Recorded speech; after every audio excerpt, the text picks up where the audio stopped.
मोहन यादव सरकार के 1 साल पूरा होने पर आज खुद मुख्यमंत्री मोहन यादव ने अपने 1 साल का रिपोर्ट कार्ड जनता के सामने रखा।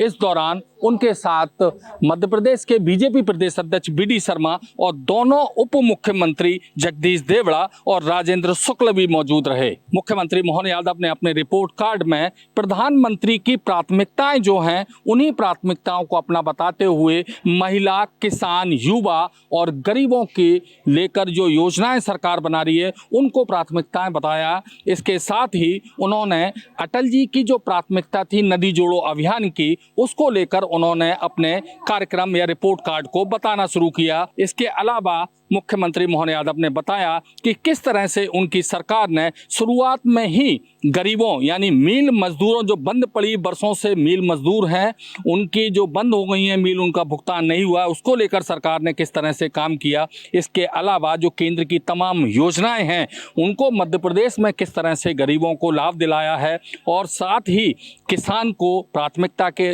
आधार पर लेते हुए बिजली और पानी जो उनकी मुख्य ज़रूरत होती है उसमें किस तरह से सरकार ने काम किया है और किस तरह से अब आगामी समय में सरकार काम करेगी। हमने कहा कि कृषि क्षेत्र में मध्य प्रदेश ने अपनी उन्नति की, प्रगति की, हम आगे बढ़े, लेकिन एग्रीकल्चर से हमारी जो अधिकतम हो सकती है उसके पास हम पहुंच गए।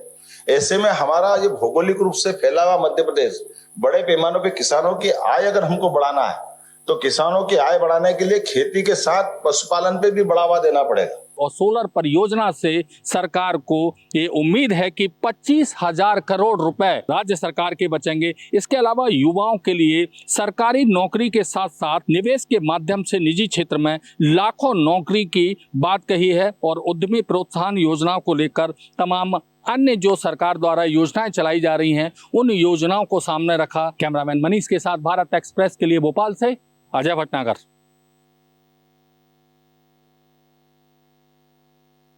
झारखंड विधानसभा के विशेष सत्र में राज्यपाल के अभिभाषण के दौरान आज उस वक्त सदन के अंदर असहज स्थिति पैदा हो गई जब झारखंड मुक्ति मोर्चा के वरिष्ठ विधायक हेमलाल मुर्मू राज्यपाल के अभिभाषण पर धन्यवाद प्रस्ताव का जवाब दे रहे थे। बात करते करते वो लगातार बीजेपी पर कटाक्ष कर रहे थे।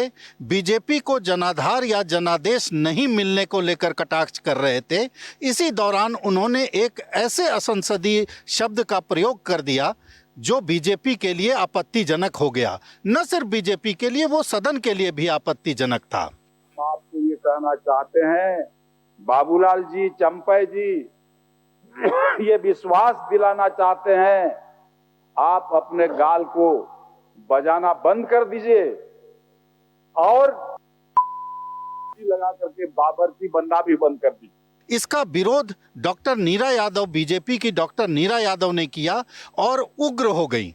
उग्रता के साथ उन्होंने अपने विधायकों को इशारा किया और बाद में बीजेपी के तमाम विधायक इस बात के विरोध को लेकर सीधे वेल में आ गए। उनका एक ही कहना था कि हेमलाल मुर्मू को अपने बयान के लिए, अपने शब्द पर माफ़ी मांगनी चाहिए, लेकिन आसन की तरफ से कुछ न कुछ हेमलाल मुर्मू को सहयोग मिला और माफ़ी की बात नहीं होकर बात को या उस शब्द को स्पंज कर दिया गया। वो शब्द बेहद आपत्तिजनक और असंसदीय है, था नहीं, हो सकता है नहीं, असंसदीय है।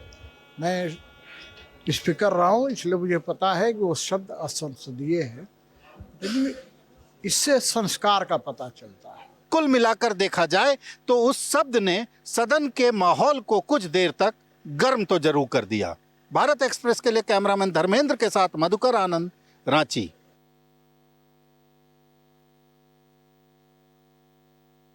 महाराष्ट्र में कैबिनेट विस्तार 14 दिसंबर को हो सकता है, ऐसी घोषणा खुद महाराष्ट्र के उप मुख्यमंत्री अजीत पवार ने की है। कैबिनेट के एक्सपेंशन के बारे में बात हुई, 14 तारीख को एक्सपेंशन है। कल से ही मुख्यमंत्री देवेंद्र फडणवीस और अजीत पवार दिल्ली के दौरे पर है, जहां पर केंद्रीय मंत्रियों के साथ साथ बीजेपी के वरिष्ठ नेताओं से दोनों की मुलाकात हुई है और आगे की रणनीति तय की गई है। विभाग किसको किस आधार पर मिलेगा है, इस पर भी चर्चा हुई है और साथ ही साथ आने वाले समय में कौन से मंत्रालय की कौन जिम्मेदारी संभालेगा, इस बात पर भी करीब करीब सहमति बन गई है। 14 दिसंबर को माना जा रहा है कि महाराष्ट्र में कैबिनेट का विस्तार होगा और ऐसे में सभी के सभी नेताओं को, जिनको कि ये माना जा रहा है कि मंत्री बनाए जा सकते हैं, उन सभी को मुंबई में रहने का आदेश दिया गया है। फिलहाल मुख्यमंत्री देवेंद्र फडणवीस जो नागपुर जाने वाले थे, उन्होंने अपना दौरा कैंसिल कर दिया है और 15 तारीख की दोपहर तक वो मुंबई में ही रहेंगे, ताकि कैबिनेट विस्तार के बाद नए मंत्रियों को उनके विभाग भी बांटे जा सके। वीडियो जर्नलिस्ट बालकिस के साथ अभिषेक पांडे, भारत एक्सप्रेस, मुंबई।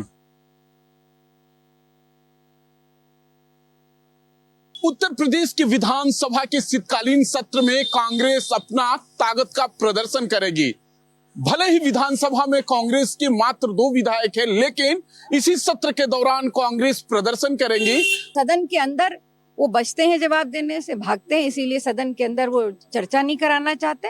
तो हम सदन के अंदर भी उनसे जवाब मांगेंगे और जवाब नहीं देंगे तो 18 तारीख को आदरणीय प्रदेश कांग्रेस कमेटी के अध्यक्ष अजय राय जी के नेतृत्व में हम एक बड़ा आंदोलन विधानसभा का घेराव करने जा रहे हैं। अजय राय ने बताया कि 18 तारीख को वो दिन होगा जिस दिन कांग्रेस में ऑक्सीजन उसके वर्कर फूकेंगे।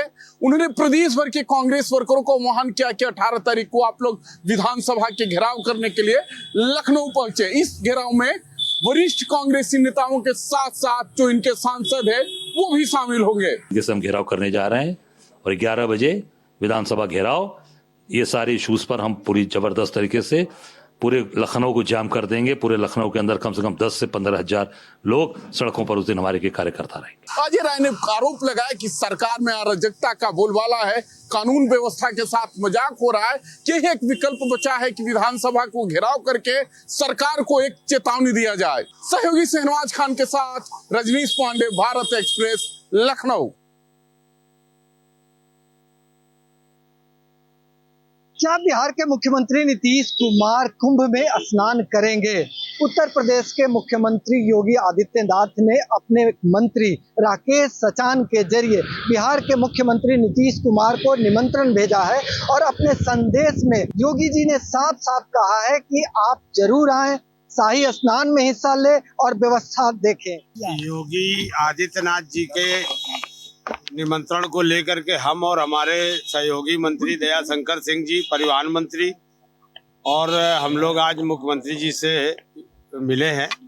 उनसे अनुरोध किया है कि 12 वर्ष में जो महाकुंभ का आयोजन दिव्य और भव्य तरीके से उत्तर प्रदेश सरकार आयोजित करा रही है, उसमें नीतीश कुमार जी को आमंत्रण पत्र देने आए। हम गवर्नर जी को दिए और बहुत सारे यहाँ सहयोगी मंत्रियों को आमंत्रण पत्र दिए हैं। योगी आदित्यनाथ के इस निमंत्रण के बाद कई तरह की अटकलें लगाई जा रही है कि क्या बिहार के मुख्यमंत्री नीतीश कुमार कुंभ में शरीक होंगे, वहां की व्यवस्था देखेंगे।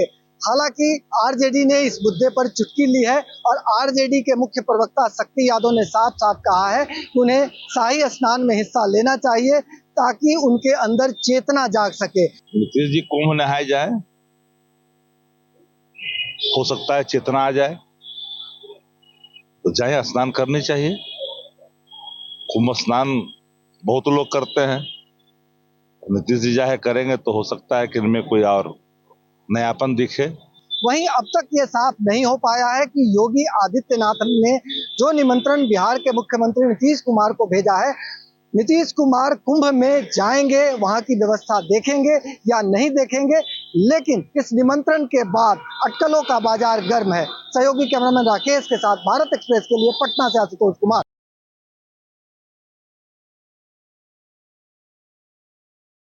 ग्रेटर नोएडा की लुक्सर जेल में बंद किसानों से मिलने के लिए आज ग्रेटर नोएडा पहुंचा समाजवादी पार्टी का डेलीगेशन, जिसमें 3 सांसद, 1 विधायक समेत लगभग 16 लोग मौजूद रहे, जिसको ग्रेटर नोएडा के परी चौक पर ही रोक लिया गया। किसानों से मिलने की अनुमति नहीं दी गई, जिसके बाद समाजवादी पार्टी का डेलीगेशन जेल में बंद किसानों के परिवार से मिलने के लिए अब पहुंचा है और इस पूरी रिपोर्ट को समाजवादी पार्टी का डेलीगेशन अपने राष्ट्रीय अध्यक्ष अखिलेश यादव को सौंपेगा।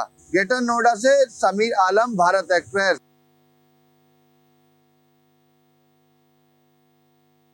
राइजिंग राजस्थान ग्लोबल समिट कार्यक्रम अपने आप में सुर्खियों में रहा और इसी दौरान राजस्थान में बयानों की सियासत शुरू हो गई है। दरअसल मुख्यमंत्री भजन लाल शर्मा ने राइजिंग राजस्थान कार्यक्रम के दौरान मंच से ये कहा कि गीता का सार है, कृष्ण ऐसा कहते हैं कि कर्म करिए और फल की इच्छा मत करिए।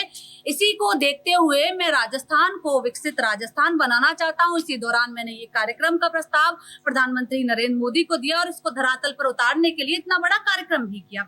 और मुख्यमंत्री ने साथ में ये भी कहा कि मैं 4 साल में, चूंकि 1 साल बीजेपी सरकार के कार्यकाल को राजस्थान में हो गया है, अब बचे 4 साल में मैं राजस्थान की अर्थव्यवस्था को 2 गुना करना चाहता हूं।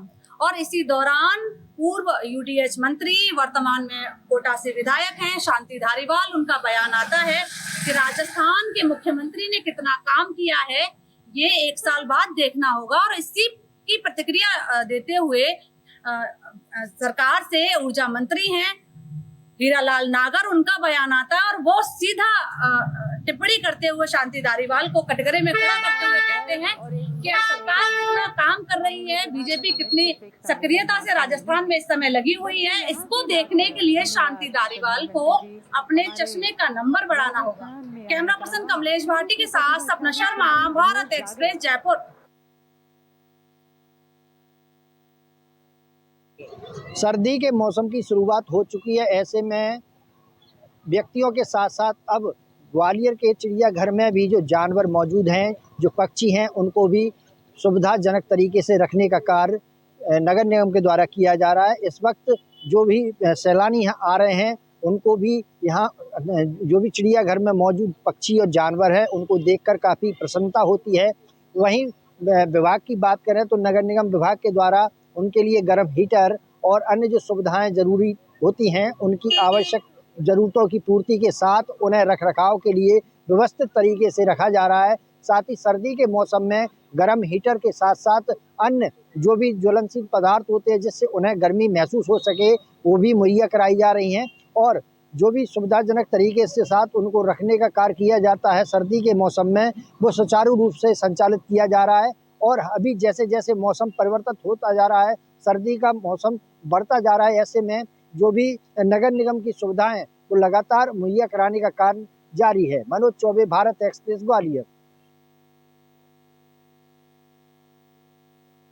प्रधानमंत्री नरेंद्र मोदी के प्रस्तावित दौरे से पहले मुख्यमंत्री योगी आदित्यनाथ आज प्रयागराज पहुंचे और स्थलीय जायजा लिया। तमाम जगहों पर वो विजिट किए, जैसे कि केंद्रीय हॉस्पिटल गए, किला घाट की जेटी का उन्होंने निरीक्षण किया, अक्षय वट कॉरिडोर के साथ साथ हनुमान मंदिर कॉरिडोर का निरीक्षण आज जो है वो मुख्यमंत्री योगी आदित्यनाथ ने किया है। कल दोपहर 12 बजे संगम के वीआईपी घाट पर निषाद राज क्रूज के जरिए प्रधानमंत्री नरेंद्र मोदी प्रयागराज की धरती पर पहुंचेंगे और उसके बाद अक्षय वट और समुद्र कूप का दर्शन पूजन करेंगे। किला से निकलने के बाद श्री बड़े हनुमान जी मंदिर भी प्रधानमंत्री नरेंद्र मोदी जाएंगे। साथ ही साथ प्रयागराज की धरती को हजारों करोड़ रुपए की परियोजनाओं का लोकार्पण करते हुए भी नरेंद्र मोदी नजर आएंगे। फिर नरेंद्र मोदी ठीक इस जनसभा स्थल पर पहुंचेंगे और यहां पर प्रयागराज वालों को संगम नगरी में संबोधन देंगे अपना। यहां पर करीब 2 लाख लोगों की भीड़ जुटने की उम्मीद लगाई जा रही है और यही वजह है कि आज इन सभी जगहों का जायजा लेने मुख्यमंत्री योगी आदित्यनाथ आज संगम नगरी पहुंचे। वीडियो जर्नलिस्ट संजीव मिश्रा के साथ अभिषेक पांडे, भारत एक्सप्रेस, प्रयागराज।